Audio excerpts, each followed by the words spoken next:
Olá pessoal, bem-vindos a mais uma aula de Química Orgânica e na aula de hoje nós vamos falar sobre alcenos, certo? Os alcenos, também chamados de alquenos ou olefinas ou hidrocarbonetos etilênicos, são hidrocarbonetos acíclicos. Se vocês lembrarem aí, acíclicos quer dizer que não formam um ciclo, são cadeias abertas, que contém uma única ligação dupla em sua cadeia. Então, eles são chamados de olefinas porque a palavra olefina significa gerador de óleos. Então, muitos desses compostos são óleos, alguns são óleos essenciais e tudo mais. A gente vai ver isso mais para frente. A principal característica dos alcenos é essa ligação dupla entre dois carbonos. Então, todos os alcenos terão uma única ligação dupla entre dois carbonos. Então, por exemplo, aqui, ó, entre dois carbonos, eu tenho uma ligação dupla para cada um desses casos.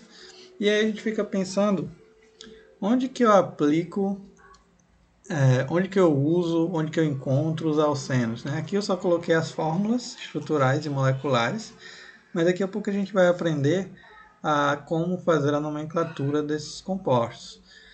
Então, primeiro, uma das aplicações mais simples é a utilização dos alcenos para o amadurecimento, forçar o amadurecimento de alguns tipos de frutas, por exemplo, banana. Aqui eu tenho o controle, né?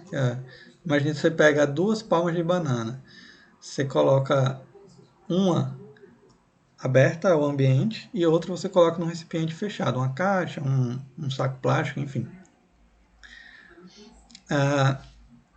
Essa aqui você não adiciona nada. E essa aqui você adiciona um alceno, que a gente chama de eteno ou etileno. Depois de 7 dias, na temperatura controlada de mais ou menos 20 graus, esse vai ser o efeito. Essa daqui não tinha nada, essa daqui tinha um alceno. Então, por que isso é útil? Porque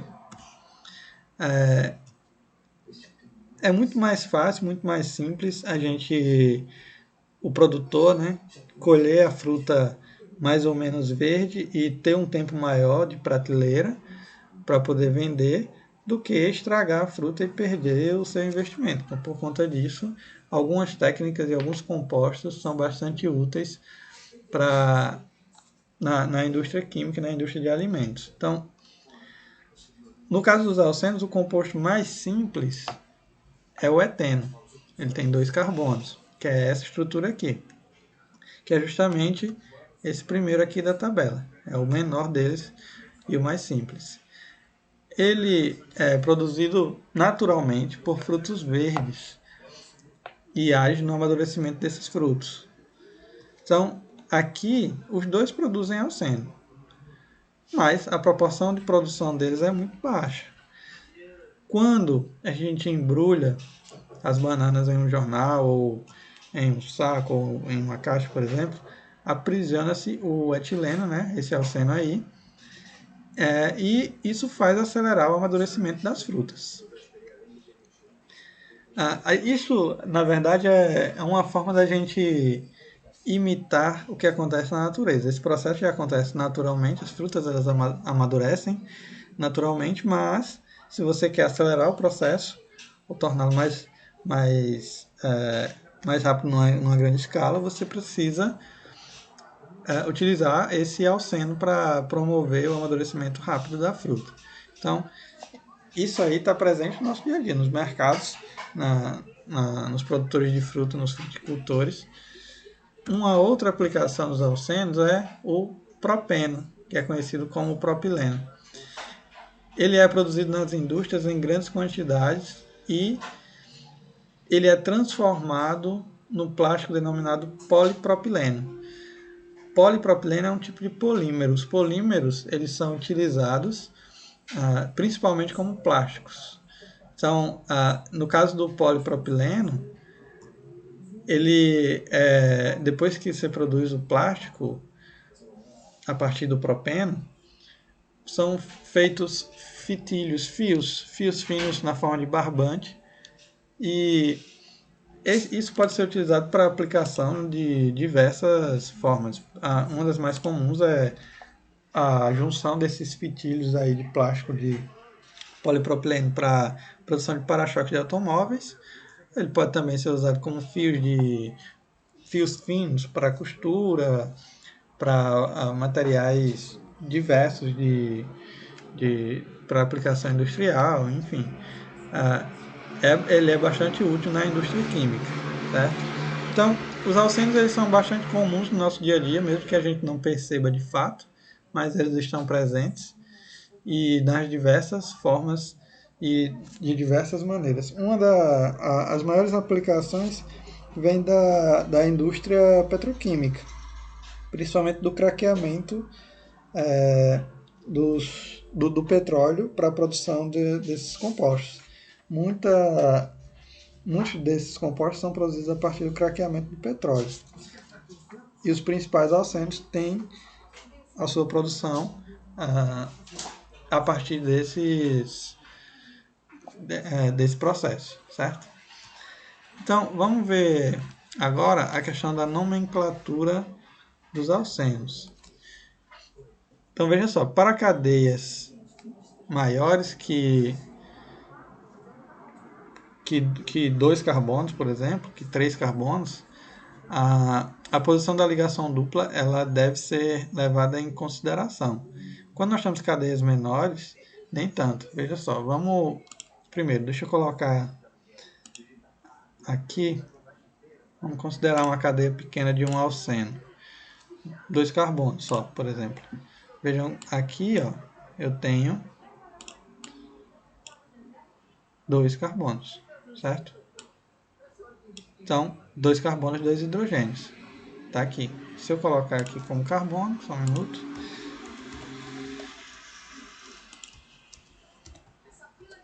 Ok. Então, aqui eu tenho 2 carbonos. A nomenclatura é igual ao que a gente já fez para os alcanos na questão do prefixo. Então, primeiro que a gente vai fazer, prefixo. Prefixo se refere ao número, à quantidade de carbonos. Aqui eu tenho 2 carbonos. Se vocês relembrarem, vocês vão ver que para 2 carbonos eu uso o prefixo et.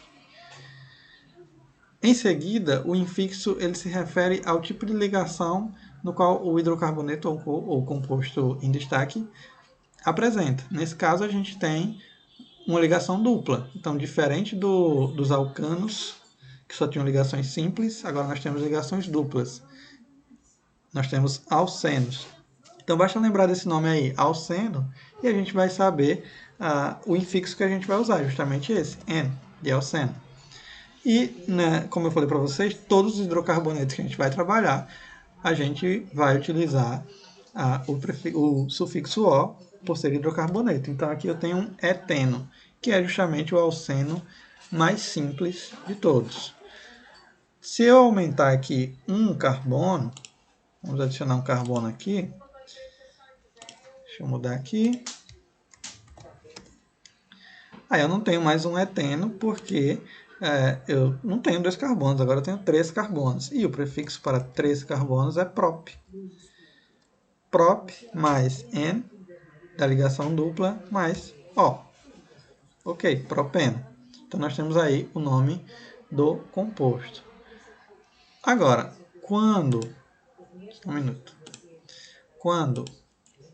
a gente tem mais que 3 carbonos, quando nós temos 4 ou mais carbonos, aí nós temos a possibilidade de ter a ligação dupla em posições diferentes.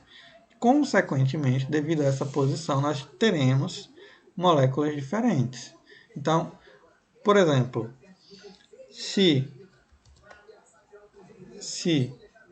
eu adicionar aqui mais um carbono, vamos fazer 2 dessas, só um minuto. Se eu colocar aqui, vamos fazer uma cópia dela. Tem a mesma molécula, só que eu vou mudar a posição da ligação dupla. Vou botar essa ligação dupla aqui no meio. Então aqui eu tenho duas estruturas. As duas têm 2 carbonos, as duas têm a mesma quantidade de hidrogênio, certo? Então, veja só. Para dar nomenclatura, eu preciso numerar a minha cadeia. Igual que a gente fazia nos alcanos ramificados. Só que agora eu preciso fazer isso porque eu preciso especificar a posição da minha ligação dupla. Então, o que é que eu vou fazer? Primeiro, vamos lá para essa aqui. A minha ligação dupla ela deve ter prioridade. Então, se ela tem prioridade, eu tenho que começar a numerar a cadeia por ela. Então, aqui vai ser o meu carbono 1, aqui vai ser o carbono 2, aqui vai ser o carbono 3 e aqui o último vai ser o carbono 4, certo? Então, numerei aqui a minha cadeia. Quando eu vou dar o nome, eu uso o prefixo. O prefixo para 4 carbonos é but. Neste caso, eu preciso especificar em qual carbono a minha ligação dupla está. Obviamente, vocês notaram que ela não está em um único carbono, ela está entre 2 carbonos, é a característica dos alcenos. Portanto, eu preciso dizer em qual carbono ela está presente. Neste caso, a gente precisa dizer qual é o menor número da posição. Então, vamos considerar esse exemplo aqui. E eu tenho aqui carbono 1 e carbono 2. Entre o 1 e o 2, o menor é o 1. Então, eu vou dizer que a minha ligação dupla está no carbono 1. Sabendo que ela está entre 2 carbonos, mas eu tenho que especificar o menor número. Então, eu vou aqui, tracinho 1, e aí eu digo que é a ligação dupla N e termino com O. Então, o nome do composto é but1N. Vamos fazer esse aqui agora. Neste caso aqui, eu também preciso numerar minha cadeia. Porém, como a ligação dupla está aqui no meio, e essa molécula é simétrica, veja, eu tenho aqui um eixo de simetria, ó, se eu passar aqui um traço no meio, os dois lados vão ser iguais. Então, esse é um eixo de simetria. Então, o que é que acontece? Tanto faz pelo lado que eu vou começar a numerar. Se eu começar daqui, 1, 2. Se eu começar daqui, 1, 2. Então, vamos por aqui, 1, 2, 3 e 4. Minha ligação dupla agora está entre o carbono 2 e 3. Eu tenho ainda 4 carbonos. Então, eu vou aqui, 4 carbonos, but. E aqui, entre o carbono 2 e 3, eu tenho a minha ligação dupla. Como a dupla está entre o 2 e o 3, como eu acabei de falar, a gente vai usar a menor numeração possível, que é justamente o número 2. Então, 2. E termina com N. Vejam que agora eu tenho, apesar da mesma estrutura com 4 carbonos, eu tenho moléculas diferentes. Um é o but1N e o outro é o but2N. São moléculas diferentes.